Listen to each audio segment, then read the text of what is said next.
DUI, .08, huh? How do you feel about that?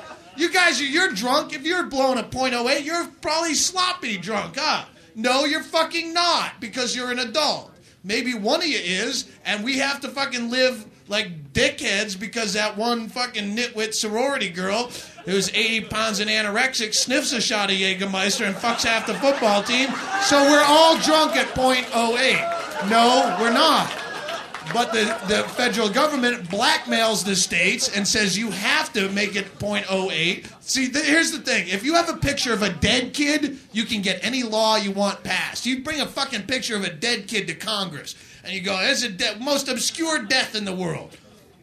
Fucking jet ski, this fucking T1000 brand jet ski, if it's got a fucking three-sided widget bolt underneath it, and that's a fucking weird kind of widget bolt that if it's being dragged on this kind of trailer at 80 miles an hour and it's 30 degrees out and gravel kicks up underneath the trailer, it can whack that widget bolt right out of, and it'll fling off and careen into oncoming traffic. And it did that and went through a windshield and it fucking stuck Timmy in the head and he died with a widget bolt in his head. So now the parents are crying on 60 Minutes, getting fucking widget bolt legislation. Oh, they should have done widget bolt testing. There's no need for this. Our boy died. And they bring dead Timmy's picture to fucking Capitol Hill with a wreath around it and candles burning. And then, like, they shut down all of jet ski production in all of North America until widget bolt testing can be done in a fucking controlled atmosphere. Steve, you really passed that law? I couldn't help it. She had the dead kid's picture right there.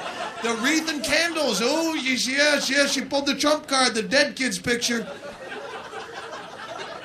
Mothers Against Drunk Drivers, they do. Oh, .08. Well, if you don't do that, we're taking away your highway funds. Well, all right, same with this 55 mile an hour speed limit. Fucking, you had to do it. .0 dick is fucking legally drunk. It's an individual thing. A DUI, I would rather be behind you, the fucking thick-neck lumberjack, blowing a .17 than I would want to be behind the fucking stone-sober 300-year-old Civil War veteran. He hasn't had a drink since 19 fucking Prohibition. I don't want to be behind it. You know what? I've been drinking all night. Can you tell? Look, I can do this. See? I hear a car horn over there. I can whip my neck like that. Yeah. Oh, what was that? What was it? I don't know. I don't have to go, what ear did I hear it out of? I'm not, they're both mechanical. I don't know. Put the old cocksucker next to me on the side of the road and have him do the DUI test on his, one leg with his artificial hip and his eyes closed, touching his nose. When he falls and smashes his pelvis, well, we both drive home scot-free. How about that?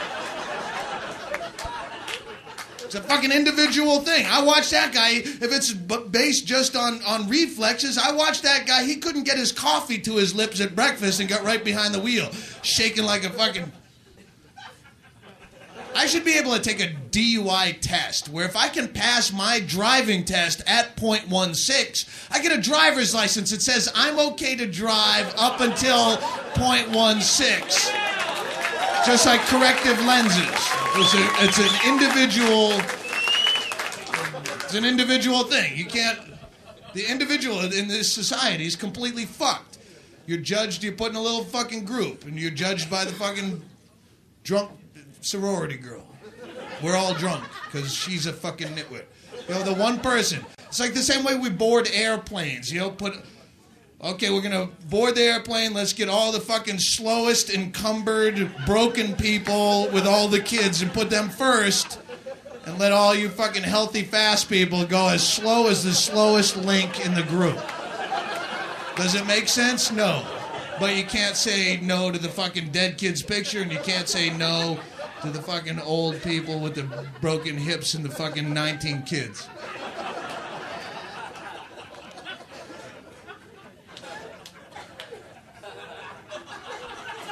If I'm wrong, you don't have to agree with me on everything. But if you don't agree with me, don't get all cheesed off, because eventually I'm going to have the fucking idea that only you and I have, and everyone else is going to be staring at us.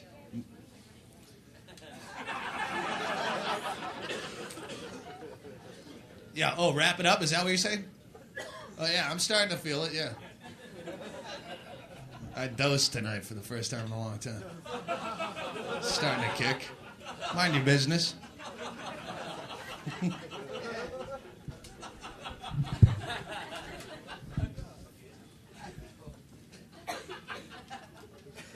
It's, the individual is, the same with age of consent. Age of consent, yeah.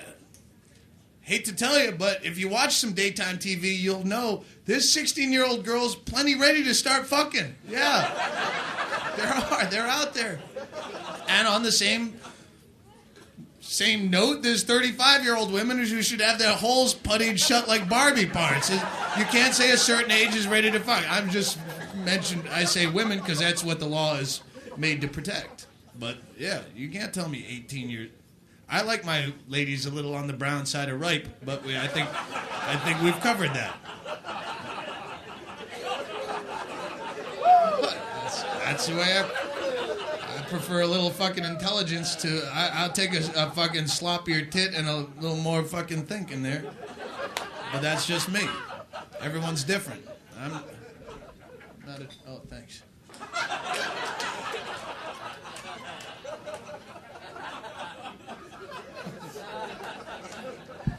You gotta bring something to the. Fucking sucks getting old, man.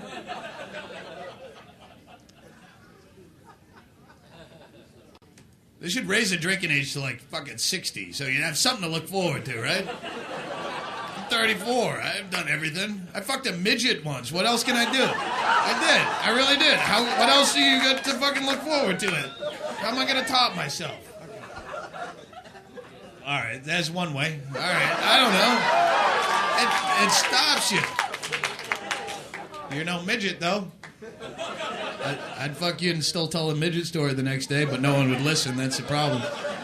It's been almost 9 years since I fucked a midget, and it's never come up once. I only fucked a midget so I could say I did. It's never come up once on its own organically. It's a tough one to wean into conversation, you know? See that Super Bowl? Yeah, and I fucked a midget once, too, like 9 years ago. What?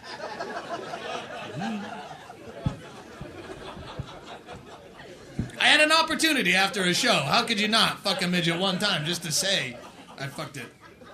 Live your own lives then, because I like to wake up with a story. This is a true story. And so I fucked a midget, and I did a bit about it on my first CD, Sicko. And since then, I have two midget friends up in Alaska, Kenny and Dave. They're guys that hang out at this bar I work in Alaska. And I'm talking to them when I just met them. I'm talking to them, and I go, you know, I do a bit about fucking a midget. And they go, hey, that's kind of offensive. Which at first I thought it was because I used the word fuck. Like the language was offensive. I think it's far creepier to say I made love to a midget. That doesn't sound right in any sentence, right?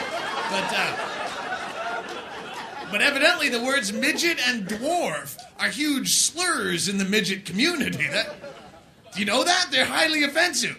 Both, do you know what they want to be called? Little people, yeah. I'm a little person.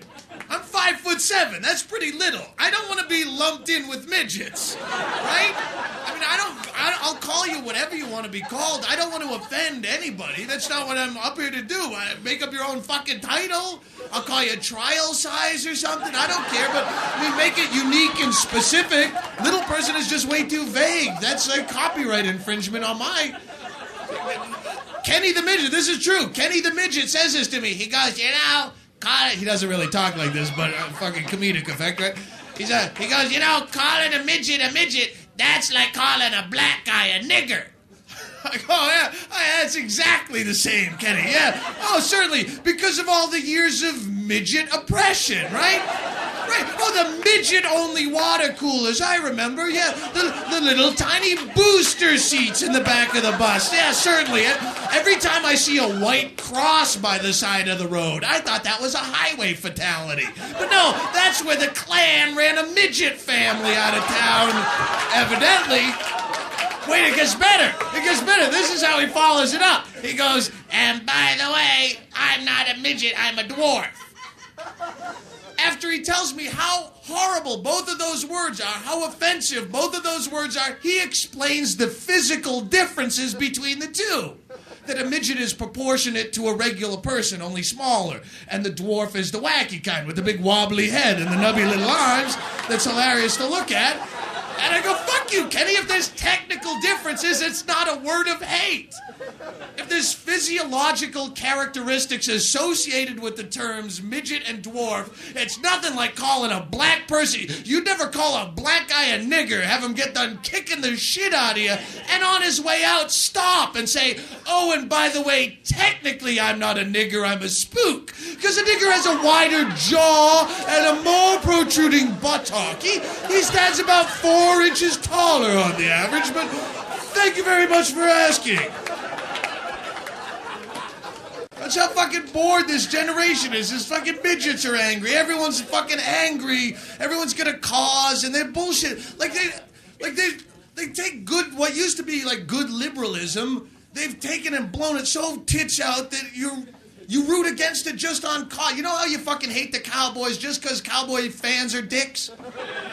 That's what liberalism, I'm just using that as an example, but that's what, fucking PETA, people for the ethical treatment of animals. I would never hurt an animal. That's fucked up. But they're so fucking tits gone with the whole thing. They're out trying to get lobsters the right to vote or some weird shit. And you listen to an hour of them and you go, that's so, I want to choke a fuzzy bunny right in front of you because you're a fucking nitwit. Now I'm rooting against what I would be for normally because you're a fucking nitwit. They had the gut beer. You remember that? They were on college campuses promoting beer drinking so you don't drink milk, because we shouldn't drink milk. Humans are the only species who drink milk after they've been weaned from the breast. Duh! You know why animals don't drink milk after they've been weaned from the breast? They're out of milk. They can't get any more. Same reason they don't smoke cigarettes. They're fucking out.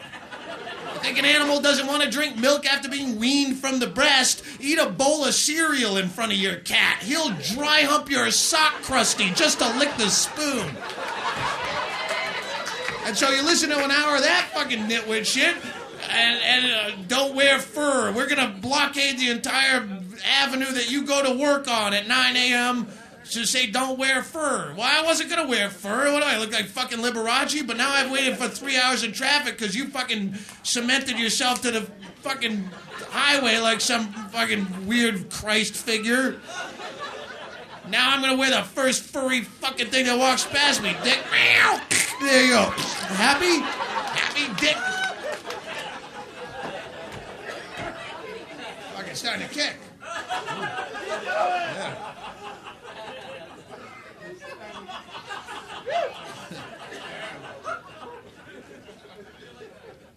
Yeah, it's gonna be a fucking long afternoon tomorrow.